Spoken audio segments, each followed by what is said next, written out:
hoje, Sindicato Nacional é uma entidade que tem 43 anos, foi fundada em 1981 como uma associação, primeiramente, e depois da Constituição Federal de 1888 foi transformado em Sindicato Nacional das docentes e dos docentes das instituições de ensino superior. Hoje nós somos um sindicato, que representa cerca de 80 mil trabalhadores e trabalhadoras na base das instituições públicas, federais, estaduais, municipais e hoje uma distrital, que é a Universidade aqui de Brasília. Nós temos 127 seções sindicais espalhadas por todo o Brasil. Queria dizer que essa mesa hoje do Eixo 7 é muito simbólica, porque é uma mesa pela primeira vez formada somente por sindicalistas. Além disso, é uma mesa que se realiza no mês da luta internacional das mulheres trabalhadoras, que foi no dia 8 de março. Portanto, uma mesa formada por mulheres, 3 mulheres sindicalistas. E é muito importante dizer isso, porque um dos nossos eixos aqui do trabalho decente, no âmbito do trabalho docente, é exatamente a igualdade, a participação e a inclusão de gênero, do trabalho decente. Então, acho que isso é importante de se dizer. Um outro aspecto que eu quero destacar ainda no dia de hoje, 14 de março, são os 6 anos de assassinato de Marielle Franco e de Anderson Gomes. Ou seja, uma mulher lutadora pelos direitos humanos e que teve um assassinato político no nosso país. Nós não nos esqueceremos disso.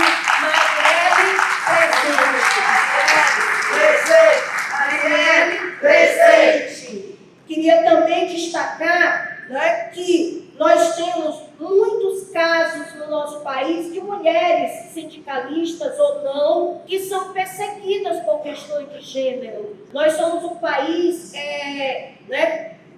que tem um dos primeiros lugares em assassinatos de mulheres e mulheres trans. Mas eu queria trazer aqui 3 exemplos para essa mesa, de uma mulher trans, professora do Instituto Federal no Ceará, do IFCE, que está sendo perseguida, correndo o risco de ser exonerada, porque ela está com um processo de formação em outro país. E ela não fez absolutamente nada de errado, a não ser se ausentar do seu trabalho com aviso prévio para receber essa formação. Está correndo o risco de ser exonerada uma mulher trans, a única mulher trans daquele Instituto Federal, professora M. E nós queremos deixar aqui registrado o nosso apoio à professora M. E também a professora Jaciara Paiva, que nós conseguimos reverter com muita luta,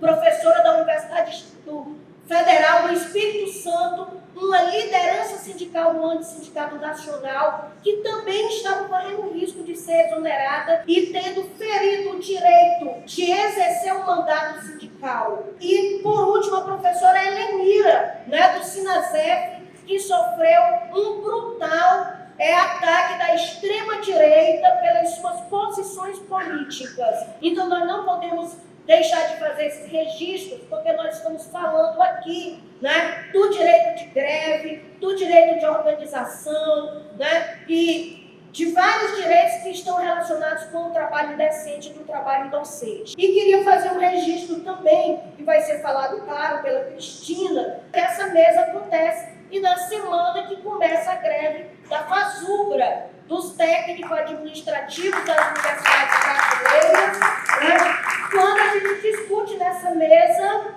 o direito à convenção coletiva. Esse direito ele está sendo cumprido e respeitado como direito à convenção, quando eu digo a convenção coletiva, mas o direito à negociação coletiva, mas, por outro lado, é importante dizer também que essa mesa dos técnicos administrativos, mas também dos docentes, se caracteriza muito mais como uma mesa de enrolação. Porque nós tivemos uma resposta por parte do governo de reajuste zero, desrespeitando um dos princípios do trabalho decente, que é a remuneração digna, né? Ou a remuneração, a garantia de trabalho estável e bem remunerado. Além de outro princípio, que é o princípio da isonomia e paridade entre ativos e aposentados. Se temos um reajuste zero em 2024, os aposentados não terão direito a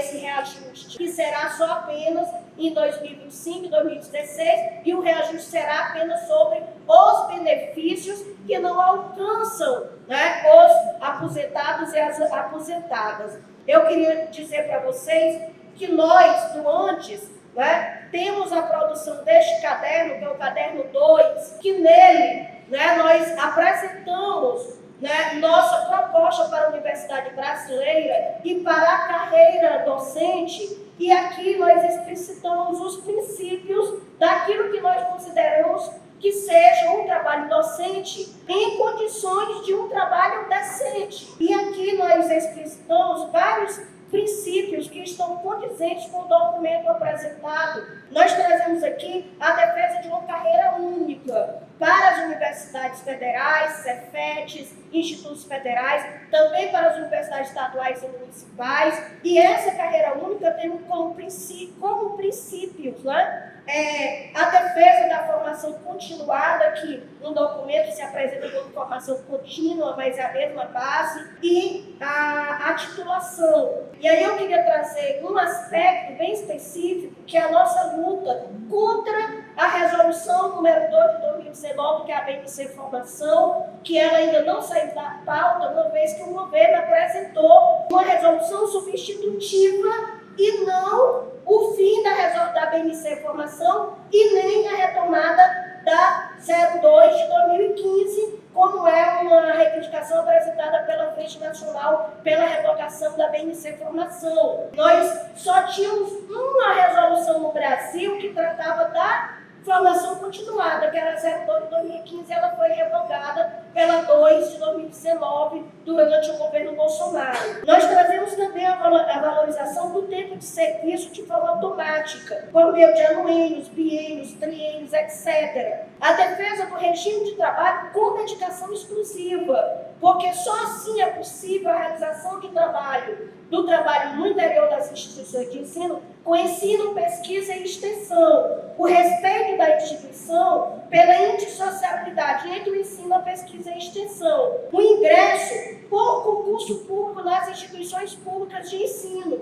E eu quero destacar que está sendo discutido, né, no âmbito da Câmara dos Deputados, a reforma administrativa, a PEC 32. E se essa PEC ela volta a tramitar esse risco de ingresso por concurso público, bem como todos os direitos dos servidores públicos federais, com desdobramento nos estados e nos municípios, esses direitos estarão correndo sérios riscos, porque a PEC 32 trará, né, sérios riscos sobre o serviço público para os servidores e para a população brasileira que faz uso do serviço público. Portanto, a nossa luta continua contra a PEC 32. A paridade na remuneração e direitos entre ativos e aposentados. As condições de trabalho que não comprometam a saúde e a segurança docente. E nós temos feito uma pesquisa, né, sobre adoecimento docente em todas as instituições de ensino pelo Antes. Essa pesquisa tem nos trazido elementos muito importantes, principalmente após a pandemia, de como a categoria está adoecida física e mentalmente. 2 elementos que a gente quer destacar: a questão do assédio moral e sexual nas instituições de ensino. Invade as instituições que não são tratadas da forma devida. E isso tem se repercutido também na liberdade de ensinar dos professores, por meio de criação de subcomissões de contra-doutrinação nas escolas, repetindo aquilo que o Escola Sem Partido queria fazer, né, nas universidades, nas escolas. Nessa semana foi feito um requerimento pelo deputado Gustavo Gaia, o mesmo que perseguiu professores que apoiaram o povo clandestino, caracterizando-os como terroristas, pedindo a criação de uma subcomissão de doutrinação das escolas, porque nos considera como terroristas. E a valorização da educação como um todo. Então, eu acho que são esses aspectos que a gente precisa registrar aqui, e para isso é preciso uma ampla campanha de valorização da educação, tendo também como foco, a luta para a retirada do Nicolas Ferreira da Comissão de Educação, porque não é possível valorizar a educação tendo um senhor que não entende nada da importância da educação, da política educacional, sendo um negacionista, à frente dessa comissão. Então, são esses elementos que eu quero trazer para o debate em nome do Antissindicato Nacional.